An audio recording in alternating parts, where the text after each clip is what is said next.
ایک اللہ والے بزرگ کا قصہ۔ ایک بزرگ حج کے سفر پر گئے تھے۔ جب وہ ایک جگہ سے گزر رہے تھے، ان کے ہاتھ میں ایک تھیلا تھا، اس میں کچھ پیسے تھے۔ اچانک ایک چور ان کے ہاتھ سے تھیلا چھین کر بھاگ گیا۔ جب چور کافی دور نکل گیا، تب اچانک اس کی آنکھوں کی روشنی ختم ہو گئی۔ آنکھوں کی روشنی جاتے دیکھ اس چور نے رونا شروع کر دیا۔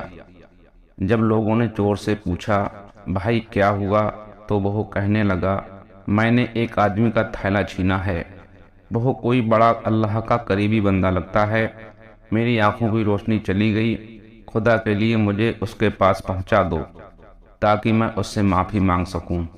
جب لوگوں نے پوچھا کہ یہ قصہ کہاں پیش آیا، تو کہنے لگا فلاں نائی کی دکان کے قریب پیش آیا۔ لوگ اس کو اس دکان پر لے گئے اور نائی سے پوچھا کہ اس طرح کا کوئی آدمی یہاں سے گزرا ہے، آپ اسے جانتے ہو؟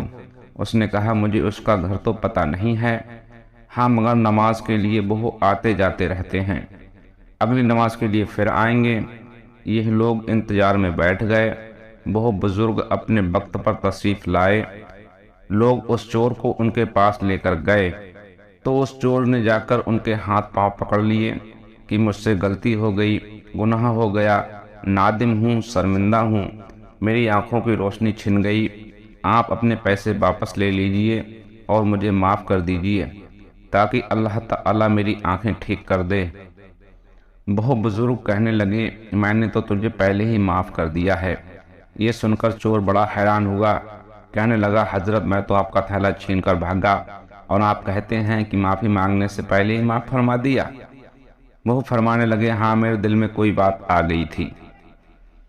فرمانے لگے، میں نے ایک حدیث پڑھی جس میں نبی اکرم صلی اللہ علیہ وسلم نے فرمایا کہ قیامت کے دن جب میری امت کا حساب پیش کیا جائے گا تو میں اس وقت تک میزان کے قریب رہوں گا جب تک میرے آخری امتی کا فیصلہ نہیں ہو جاتا۔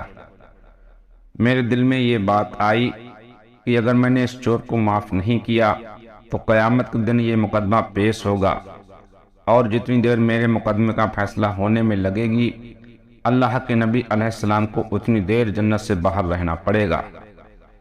اس لیے میں نے معاف کر دیا کہ نہ تو میرا مقدمہ پیش ہوگا، نہ ہی میرے محبوب کو جنت میں جانے میں دیر لگے گی، بہت جلد جنت میں تشریف لے جائیں گے۔